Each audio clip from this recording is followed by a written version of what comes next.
அனைவருக்கும் மகிழ் வணக்கம். Welcome to Tata 24/7 Tamil. நான் கிஷோர் ஜிஎஸ் ஃபேக்கல்டி. எப்பயுமே வெல்கம் போர்டில் இல்லாமல் இன்றைக்கி என்னடா கூகுள் இருக்குது பின்னாடி அப்படின்னு பார்க்குறீங்களா? ஸோ ஒன்றும் இல்லை, லைவாகவே காமிச்சிடலாம் அப்படின்றதுக்காக தான். ஸோ நம்ம கேவிஎஸ் அண்ட் என்விஎஸ் எக்ஸாம்ஸ்க்கான நோட்டிஃபிகேஷன் விட்டுருந்தாங்க. அப்ளிகேஷன் நமக்கு டிசம்பர் 4th தான் லாஸ்ட் டேட் அப்படின்னு நமக்கு சொல்லியிருந்தாங்க. ஆனால் இப்போது அந்த அப்ளிகேஷன் டேட்டை கொஞ்சம் எக்ஸ்டெண்ட் பண்ணிக்கிறாங்க. ஸோ அஃபிஷியல் இன்ஃபர்மேஷன் தான். ஆனால் நேற்று நம்ம பசங்க கூட சொல்லியிருந்தாங்க, நான் செஷன் போகும்போது இல்லைப்பா என்னால் கேவிஎஸ் வெப்சைட்டில் அதை நான் என்னால் பார்க்க முடியல, அது அஃபிஷியலானு தெரியல அப்படின்னு நம்ம சொன்னேன். ஆனால் இப்போ சிபிஎஸ்சி வெப்சைட்டில் அஃபிஷியலாக வந்திருக்குது. ஸோ இப்போ தான் நான் சர்ச் பண்ணேன் பாருங்கள், சிபிஎஸ்சி அஃபிஷியல் வெப்சைட்டில் நீங்கள் உள்ளே போனீங்கன்னா மெயின் வெப்சைட் அப்படின்னு அதை கிளிக் பண்ணி உள்ளே போகிற பட்சத்தில் இந்த இடத்துல இருக்குது பார்த்தீங்களா? ஸோ கேவிஎஸ் அண்ட் என்விஎஸ் ரிலேட்டடான இந்த காலேஜ் நமக்கு பக்கத்தில் பப்ளிக் நோட்டீஸ் டேட்டட் 5/12, அதாவது 5ஆம் தேதி வந்திருக்குது. ஸோ நம்ம 5ஆம் தேதி நைட் வரைக்கும் பார்த்தோம். இது வந்துட்டு கேவிஎஸ்ல இல்லை, கேவிஎஸ் வெப்சைட்டில். சிபிஎஸ்சி வெப்சைட்லையும் நம்ம அப்பப்போ செக் பண்ணணும் போல். ஸோ கேவிஎஸ் அண்ட் என்விஎஸ் ரிலேட்டடாக படிக்கிறீங்க அப்படின்னா இந்த ரெக்ரூட்மெண்ட்டுக்கு சிபிஎஸ்சி வெப்சைட்டையும் அடிக்கடி கொஞ்சம் செக் பண்ணிக்கோங்க. ஸோ இந்த நோட்டீஸில் என்ன தெளிவாக கொடுத்துருக்காங்கன்னா, so the last date for application, online application submission is also extended up to 11th December அப்படின்னு நம்ம கொடுத்துருக்காங்க.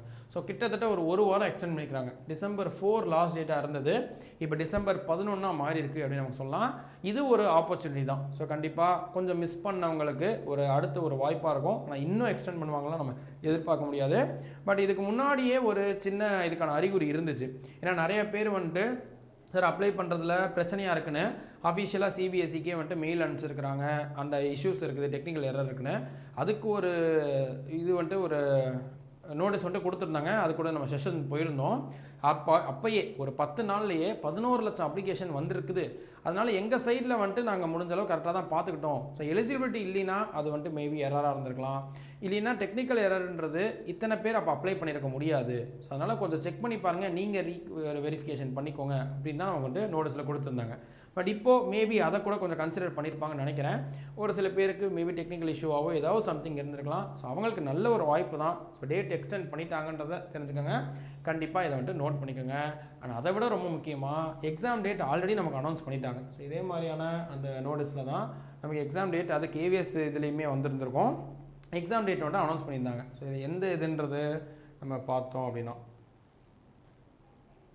இதுதானா? எஸ், இதுதான் பாருங்களேன். ஸோ எக்ஸாம் டேட் நமக்கு January 10 and 11. ஸோ January 10 மற்றும் 11 எக்ஸாம் நடக்க போகுதுன்றது 100%. இப்போ வரைக்கும் இதை தள்ளி போட்டிருந்தா கூட கொஞ்சம் நல்லாயிருக்கும் அப்படின்ற மாதிரி தான் நமக்கு தோணுது. ஏன்னா ரொம்ப பக்கத்தில் இருக்குது. ஸோ இப்போ அப்ளிகேஷன் ஓப்பனாக இருந்து முடிகிற ஒரு மாதத்துலேயே எக்ஸாம் வர்ற மாதிரி இருக்குது. ஸோ அந்த வகையில் நம்ம ரொம்ப எக்ஸ்ட்ரா எஃபர்ட்ஸ் போடணும் இதை படிக்கிறதுக்கு. முடிஞ்ச அளவு சீக்கிரமாக படிக்க ஸ்டார்ட் பண்ணிடுங்க. ஏர்லி ஸ்டார்ட் பெஸ்ட் ஸ்டார்ட்னு சொல்லிக்கிறேன். ஸோ நீங்கள் பேட்ச் ஜாயின் பண்ணுறீங்களோ இல்லையோ, ஆல்ரெடி நம்ம இன்ஸ்டிடியூட்டில் சிற்பின்ற பேட்ச் லான்ச் பண்ணி Tier 1க்கான பேட்ச் கேவிஎஸ் அண்ட் என்விஎஸ்க்கு அதை லான்ச் பண்ணி சக்ஸஸ்ஃபுல்லாக போயிட்டு தான் இருக்குது. பசங்க வந்துட்டு அதை வச்சு யூஸ் பண்ணிக்கிறாங்க, படிச்சுக்கிறாங்க.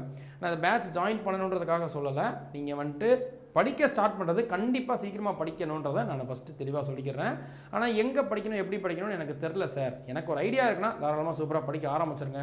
இல்லை எனக்கு உனக்கு ஆர்கனைஸ்டாக இந்த ஃபஸ்ட்டு டயருக்கு எல்லா சப்ஜெக்ட் இருக்கிற மாதிரியான ஒரு கோர்ஸ் இருந்தால் எனக்கு பெட்டராக இருக்கும் அப்படின்னு நினச்சிங்கன்னா அதுக்கான கோர்ஸ் நம்ம சிற்பி அப்படின்றத லான்ச் பண்ணியிருந்தோம். ஸோ நம்ம டாடா 24/7 வெப்சைட்லையும் சரி, ஆப்லேயும் சரி, ஸ்டேட் எக்ஸாம்ஸ் அதில் தமிழ்நாடு கிளிக் பண்ணி போகிறீங்க அப்படின்னா நமக்கு சிடெட்டுக்கு கூட அறிவொளி அப்படின்ற பேட்ச் லான்ச் பண்ணியிருந்தோம். அதே மாதிரி கேவிஎஸ் என்விஎஸ் அப்படின்ற இந்த டேப்குள்ளே போகும்போது சிற்பி அப்படின்ற பேட்ச் இருக்கும். ஸோ சிற்பின்றது நமக்கு டீச்சிங் அண்ட் நான் டீச்சிங் ரெண்டு பேத்துக்குமே Tier 1க்கான ஒரு பேட்சாக இருக்கும்.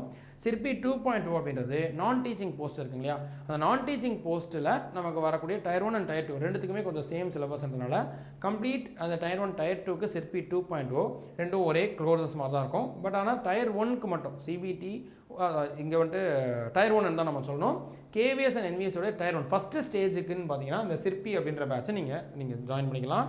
இந்த பேட்சோட அட்வான்டேஜ் இது நமக்கு டேட் ரொம்ப பக்கத்தில் வந்துருச்சுன்றதுனால சீக்கிரமாக நம்மளும் வந்துட்டு அதுக்கேற்ற மாதிரி ரெக்கார்டட் கிளாஸஸாக கொடுக்க ஆரம்பிச்சிட்டோம். ஸோ நம்ம இந்த பேட்ச் லான்ச் பண்ணும்போது இந்த பேட்ச் வந்துட்டு கிளாஸ் முடிகிறதுக்கே மார்ச் வரைக்கும் நம்ம எடுத்திருந்தோம். ஆனால் டேட் அனௌன்ஸ் பண்ணிட்டாங்கன்றதுனால சில சப்ஜெக்ட்ஸை ரெக்கார்டடாக கொடுத்துட்டோம். ஸோ யாரெல்லாம் இந்த பேட்ச் ஜாயின் பண்ணியிருக்காங்களோ அவங்க ஆல்ரெடி கிளாஸஸ் பார்க்க ஆரம்பிச்சிட்டாங்க. ஸோ ரெக்கார்டிங் எல்லாத்தையுமே பார்க்க ஆரம்பிச்சிட்டாங்க. சில கிளாஸஸ் லைவாகவும் பார்த்துட்ருக்காங்க. நீங்களும் கொஞ்சம் ஸ்பீடாக படிக்க ஸ்டார்ட் பண்ணுறது நல்லதுன்னு நான் சொல்லிக்கிறேன். ஸோ சிற்பி அப்படின்றது பேட்ச் இது recorded and live classes.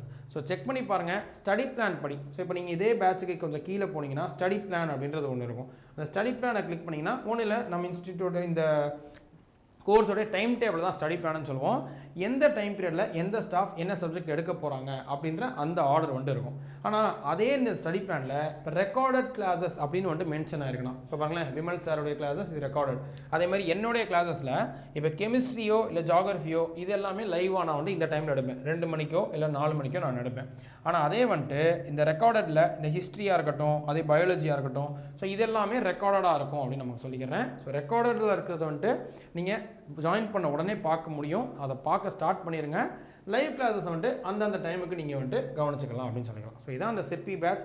Check பண்ணி பாருங்கள். இந்த கோர்ஸை நீங்கள் ஆஃபரோடையும் ஜாயின் பண்ணிக்க முடியும்.